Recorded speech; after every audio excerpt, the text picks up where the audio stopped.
കോഴിക്കോട് മലയോര മേഖലകളിൽ മുക്കുപണ്ട തട്ടിപ്പ് വ്യാപകം. ഒറിജിനലിനെ വെല്ലുന്ന വ്യാജ ആഭരണങ്ങൾ ഉപയോഗിച്ചാണ് തട്ടിപ്പ്. ഒരു മാസത്തിനിടെ 10-ലധികം കേസുകളിലായി പിടിയിലായത് 4 പേരാണ്. തട്ടിപ്പിന് പിന്നിൽ മാഫിയ സംഘമുണ്ടെന്ന സംശയത്തിലാണ് സഹകരണ മേഖലയിലെ ജീവനക്കാർ. വ്യാജ സ്വർണ്ണങ്ങൾ എന്ന് പറയുന്നത് പൂർണ്ണമായും വ്യാജമെന്നതല്ലാതെ ഈ പ്ലേറ്റിംഗ് ആയിട്ടില്ല. ഇപ്പോൾ ഒരു 100% 30% പ്ലേറ്റിങ്ങോട് കൂടിയ വളകളുമാരില്ല കമ്പി വളകൾ പോലുള്ള ആഭരണങ്ങളാണ് ഈ അടുത്തൊക്കെ പിടിച്ചത്. അപ്പോൾ നമുക്ക് ഒറ്റ നോട്ടത്തിൽ ഒരു അപ്രൈസറെ സംബന്ധിച്ചുള്ള അവിടുത്തെ ജീവനക്കാരെ സംബന്ധിച്ചോളം നമുക്ക് ഉറച്ചു നോക്കിയാൽ പോലും പിടിക്കപ്പെടാൻ സാധിക്കാത്ത വിധം അത്യാവശ്യം സെറ്റിൽ ചെയ്ത ആ രീതിയിൽ നിർമ്മിച്ച ആഭരണങ്ങളാണ് അവരുടെ കൈ കിട്ടുന്നത്. അന്വേഷിച്ച സമയത്ത് ഇത്തരം ആൾക്കാരൊക്കെ തന്നെ ഒരു കമ്മീഷൻ അടിസ്ഥാനത്തിൽ പ്രവർത്തിക്കുന്ന ഒരു വലിയൊരു മാഫിയ തന്നെ ഇതിൻ്റെ പുറകിലുണ്ടെന്ന് സംശയിക്കേണ്ടിയിരിക്കുന്നു.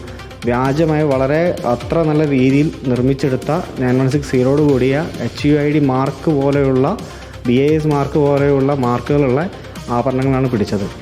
എത്ര വിലക്കാണോ വെച്ചത് അത് അവിടെ അടയ്ക്കാൻ അപ്പൈസ നിർബന്ധിതമാവുകയും തുടർച്ചയായി അതിനെ തുടർ നടപടി എന്നോളം അതിൻ്റെ മാനേജറായിട്ടുണ്ടെങ്കിലും ആ ബാങ്കിൻ്റെ സെക്രട്ടറിമാരൊക്കെ തന്നെ അതിൻ്റെ ബാക്കിയായി അവർ അടയ്ക്കേണ്ടി വരുന്ന ഒരു സ്ഥിതിവിശേഷം ഇപ്പോൾ ഉണ്ട്.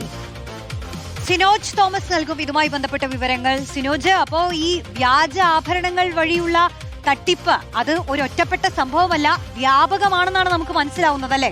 എന്താണ് ഇതിന്റെ രീതി? ഇതിലിപ്പോ പിടിയിലായ ആളുകൾ ഇനി കൂടുതൽ പേരെ സംശയമുണ്ടോ?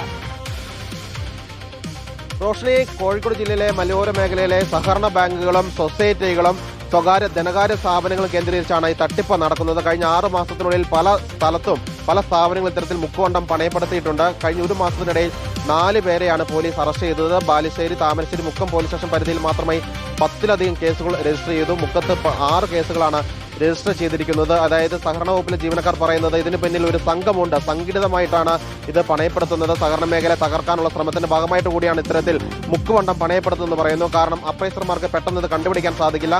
BIS 916 ഹോൾമാർക്ക് ഉൾപ്പെടെ പതിപ്പിച്ചുകൊണ്ടാണ് ഇത്തരത്തിൽ വ്യാജ സ്വർണ്ണാഭരണങ്ങൾ കൊണ്ടുവരുന്നത്. അത് സ്വർണം പ്ലേറ്റ് ചെയ്ത വളകളാണ് കൂടുതലും കൊണ്ടുവരുന്നത്. ഉരച്ചു നോക്കിയാൽ പോലും അത് വ്യാജമാണെന്ന് കണ്ടെത്താൻ കഴിയില്ല. അത് മുറിച്ചു നോക്കിയാൽ മാത്രമേ വ്യാജമാണെന്ന് കണ്ടെത്താൻ സാധിക്കുകയുള്ളൂ. 3 മാസത്തിലൊരിക്കൽ സഹകരണ വകുപ്പ് നടത്തുന്ന അന്വേഷണത്തിലാണ് ഇത്തരത്തിൽ മുക്കുമണ്ഡമാണെന്ന് കണ്ടെത്തുന്നത്. അങ്ങനെ മുക്കുമണ്ഡമാണെന്ന് കണ്ടെത്തിയാൽ ഈ സഹകരണ വകുപ്പിലെ ജീവനക്കാരിൽ നിന്ന് ഇത് പണം ഈടാക്കുന്ന സാഹചര്യമുണ്ട്. കാരണം ഈ കളവ് നടത്തിയ ആളുകളിൽ നിന്ന് ഇത് കോടതി കയറിയിറങ്ങി റവന്യൂ റിക്കവർ ചെയ്ത് വരുന്ന സമയപരിധിക്കുള്ളിൽ അത്തരത്തിൽ ജീവനക്കാരുടെ കയ്യിൽ നിന്നാണ് അതുവരെ പണം ഈടാക്കുന്നതും ജീവനക്കാർക്ക് വലിയൊരു വിഷമം ഉണ്ടാക്കുന്നുണ്ട്. ഏതായാലും ഇതിന് പുറകിലുള്ള ഈ ഗൂഢസംഘത്തെ പിടികൂടണമെന്ന ആവശ്യത്തിലാണ് സഹകരണ വകുപ്പിലെ ജീവനക്കാരുള്ളത്. റോഷ്നി, അതാണ്. അപ്പോൾ ഇതിന് പിന്നിലെ ആളുകളെ പിടികൂടണം എന്നുള്ള ആവശ്യമാണ് കൂടുതൽ ശക്തമാകുന്നത്.